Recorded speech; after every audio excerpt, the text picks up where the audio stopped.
So let's solve this problem. So given these three charges, then find the net electric force on A. And formula to find the net force on A. So this is equal to the force between A and B plus the force between A and C. Then to find the force between A and B. So since A is positive and B is also positive, therefore these two charges repel one another. So the direction for the force on A is to the left.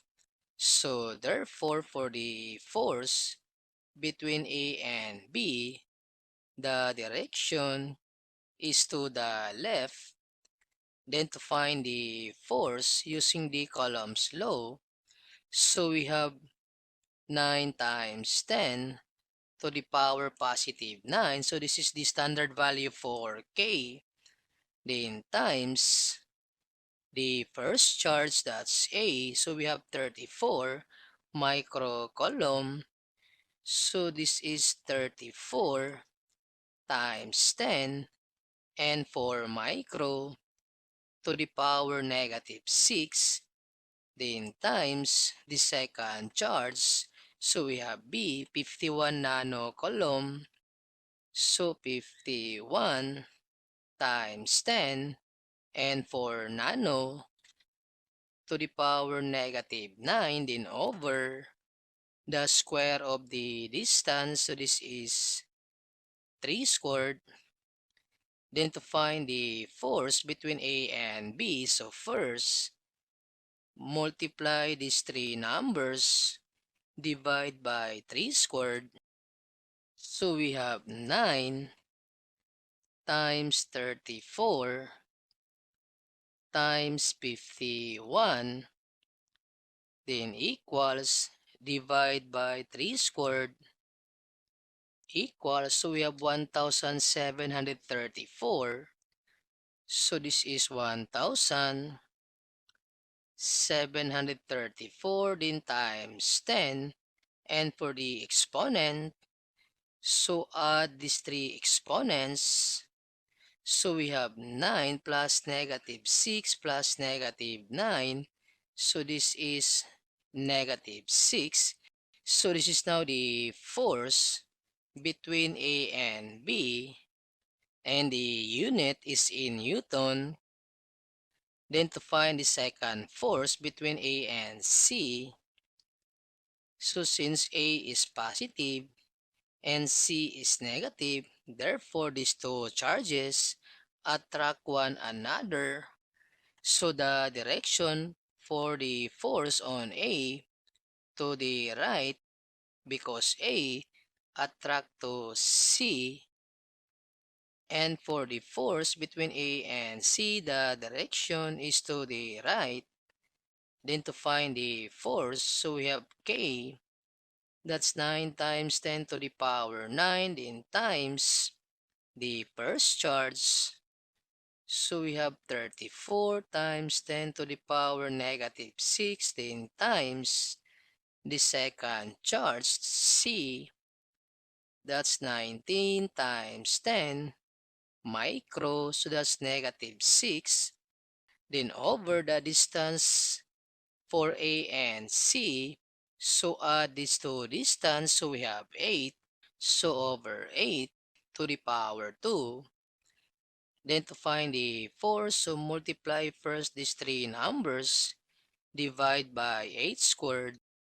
So we have 9 times 34 times 19 equals, then divide by 8 squared. So that's 90.8438. So this is 90.8438 then times 10. And for the exponent, so add these three exponents. So 9 plus negative 6 plus negative 6. So this is negative 3.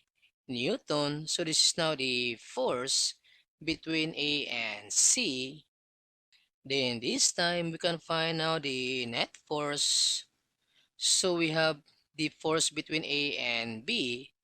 So that's 1,734 times 10 to the power negative 6. Then plus the force between A and C. That's 90.8438. Then times 10 to the power negative 3. But take note that the force between A and B, the direction is to the left. Therefore, this force becomes negative. So we have now negative 1,734. And observe that we cannot add two terms with unlike exponents. So therefore, we need to rewrite one of the exponent to make that equal to the other exponent. So we have this negative 6. And for negative 6, to make this equal to negative 3, we need to add 3 because negative 6 plus 3, that's negative 3. So since we have this plus 3, therefore, we need to move 3 times to the left. So from this 1,734, we need to move 3 times to the left. So we have 1, 2, 3.